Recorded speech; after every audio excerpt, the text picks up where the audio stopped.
जय भीम, जय भीम। जब तक सूरज चांद रहेगा, जब तक सूरज चांद रहेगा, जब तक सूरज चांद रहेगा, जय भीम।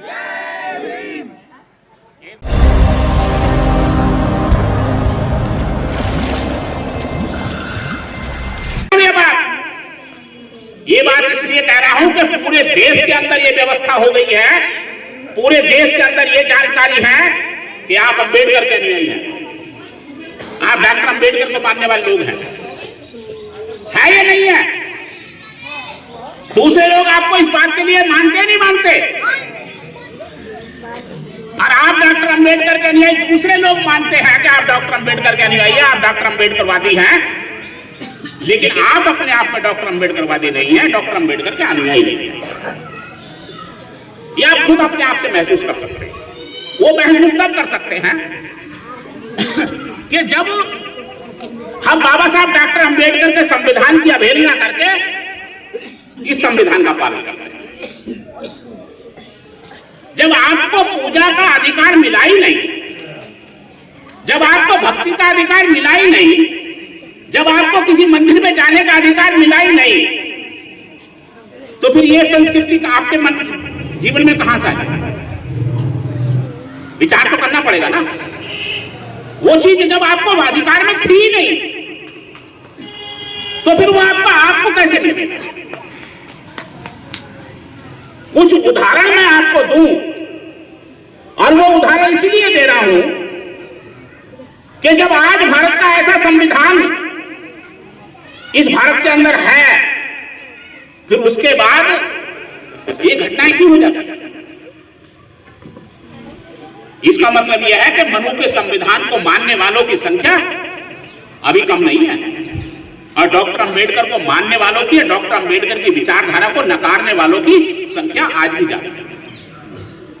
वो संविधान के अंदर तो रहते हैं, लेकिन संविधान का पालन, वो संविधान का पालन है। संविधान उन्हें जब याद आता है जब उनके साथ कोई झगड़ा हो जाए, कोई किसी प्रकार की घटना घट जाए, तब वो थाने जाएगा और वो बात करेगा कि मुझे इस अधिकार के तहत रिपोर्ट लिखाने का अधिकार है, मुझे न्याय चाहिए,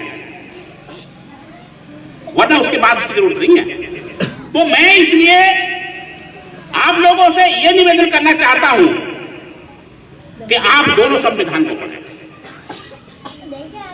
ये अखबारों की खबरें हैं, अखबारों कटिंग में आपको दे रहा हूं, और ये आपको बता रहा हूं कि दलित की रोटी खाकर कुत्ता हुआ अछूत। यदि तुम्हारे घर की कुत्ता भी रोटी खा लेना, और वो किसी दूसरी जाति के घर में कुत्ता पल रहा हो, तो वो भी अछूत। पानी के चक्कर में गई दलित छात्र की जान। गांव में दलितों का बस एक कुआं, उसने भी डाला जहर। मंदिर में गई दलित महिला को अर्धनग्न कर पीटा। 4 साल में 38 दूल्हों को, दलित दूल्हों को घोड़ी से पीटा। बराबरी में खड़े होने पर दलित को जलती होलिका में धकेल दिया। दलित चारपाई पर बैठा, दबंगों ने लात घूंसे मारकर खत्म कर दिया। कुर्सी पर बैठकर खाना खाया तो दलित की हत्या। ये सब जो खबरें हैं, ये बहुत सारी खबरें हैं, कम से कम 150-200 खबरें हैं। मैं इस चीज का एक प्रमाण इसलिए आपको दे रहा हूं कि हमें ताज्जुब इस बात का होता है कि हम कर क्या रहे हैं। क्या जो अभी बहन जी ने कहा था, शशि बालाजी ने, इसको हम अपनी आने वाली पीढ़ी को छोड़कर जा रहे हैं क्या? इस आने वाली पीढ़ी को हम छोड़कर ले जा रहे हैं इसको, क्योंकि इसमें 119 बार संशोधन हो चुका है। 119 बार। और कितने दिन हुए इसको बने हुए? 26 जनवरी 1950 को लागू हुआ है। 72 साल हुए केवल अभी, और 72 साल के अंदर इसके अंदर 119 बार संशोधन हो चुका है। और यही हालत रही रही तो आने वाले 10 वर्षों में ये केवल संविधान एक दिखावा रह जाएगा और बाकी के अंदर के पेपरों में क्या क्या हो जाएगा इस चीज का हमें जानकारी नहीं। इसके पेपर का एक अंश, एक आर्टिकल्स में बदलाव हो जाए तो हमारी पूरी चीज खत्म हो जाएगी। लड़ाई किस बात की?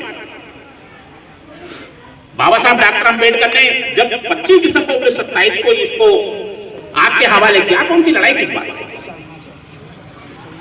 आज लड़ाई और उस समय की लड़ाई और आज की लड़ाई में कोई अंतर नहीं है, कोई अंतर नहीं है बिल्कुल। उस समय अधिकार प्राप्त करने की लड़ाई थी, आज अधिकार को बचाने की लड़ाई।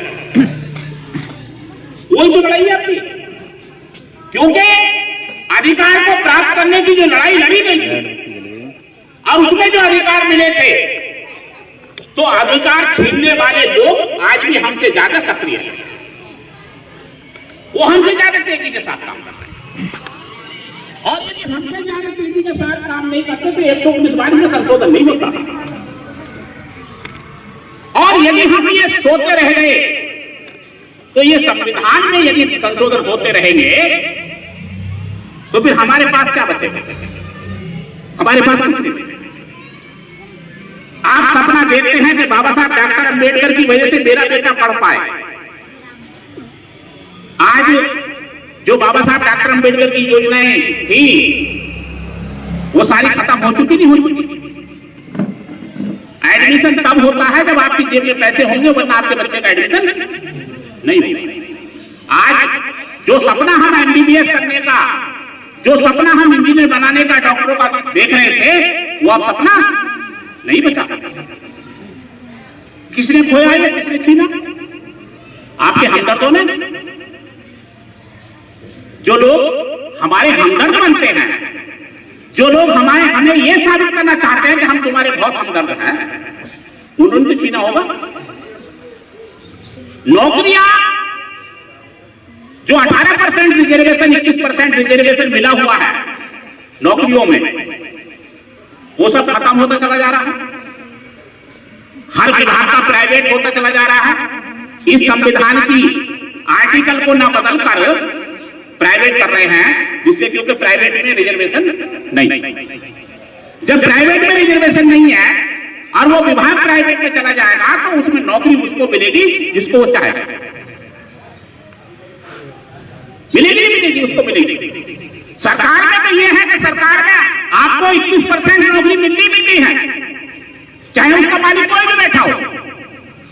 लेकिन जब प्राइवेट में वो चला जाएगा तो वहां से रिजर्वेशन का कॉलम खत्म हो जाएगा और फिर वो उसकी मर्जी है कि आपको रखे। क्या करोगे उस पढ़ाई में? जागना इसलिए जरूरी है, इसलिए जरूरी नहीं है कि चोर आएगा हमारी भैंस खोल कर ले जाएगा, हमारे घर का जेवरात निकाल कर ले जाएगा, इसलिए नहीं जागना है। ये तो बहुत छोटी सी वो है, नुकसान है, इसकी भरपाई तो हो जाएगी। आप अगले साल और मेहनत करके कमा सकते हैं तो अपनी भैंस नहीं ले सकते।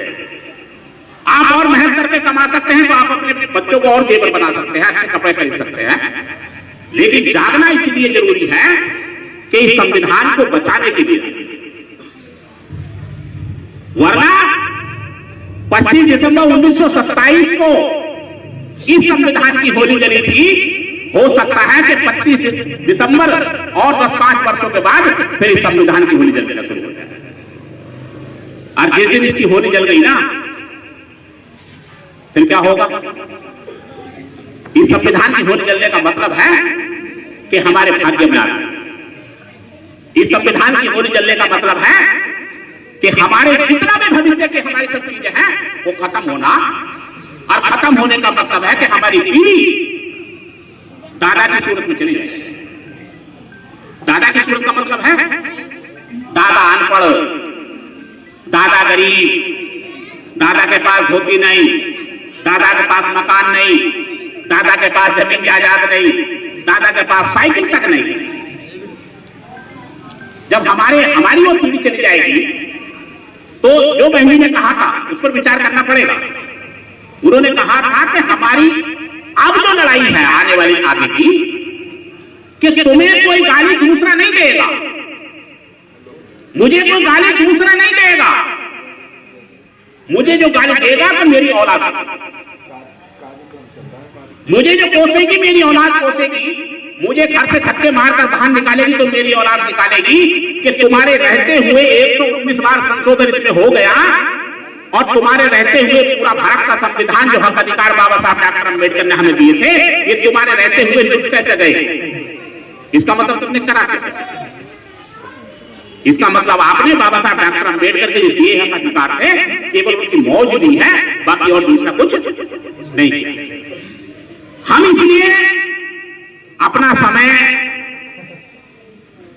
आपके बीच में लगाते हैं कि हमारे वो लोग जागे रहें, हमारे वो लोग ना सोएं।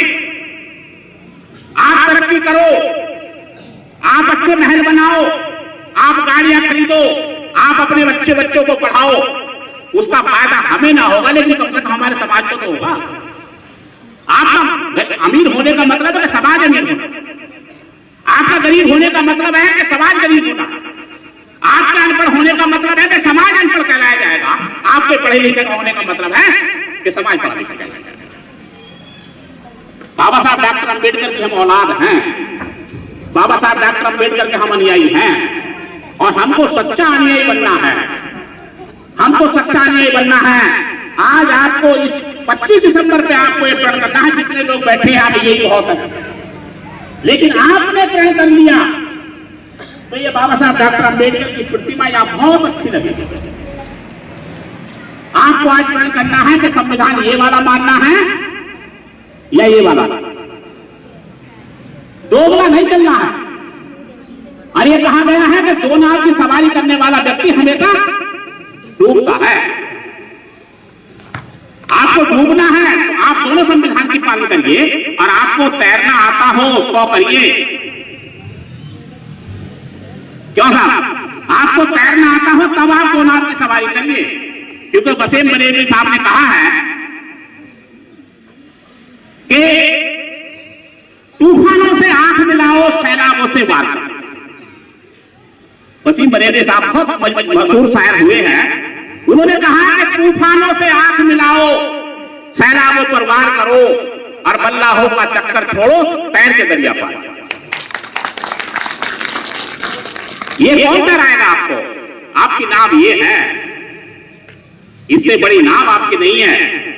ये आपको जहां मर्जी करे वहां ले जा सकती है, और जिस दिन ये नाव इसमें छेद हो गया, उस दिन इस नाव के साथ जितने भी हम कश्ती में बैठे हुए हैं सब के सब एक साथ डूबेंगे।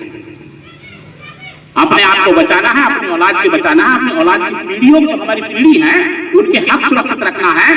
इसलिए 25 दिसंबर आज 2022 को हमें निर्णय लेना है, हमको प्रण करना है कि हम बाबा साहब डॉक्टर अम्बेडकर इसके भारत के संविधान को बचाए रखने के लिए हम जागेंगे, और इसको रक्षा करने के लिए हम पूरी ताकत से बाबा साहब डॉक्टर अम्बेडकर के अनुयायी होने का प्रमाण हम देंगे। आप सबका बहुत बहुत धन्यवाद। सभी को जय हिंद, जय भारत, नमो बुद्धाय।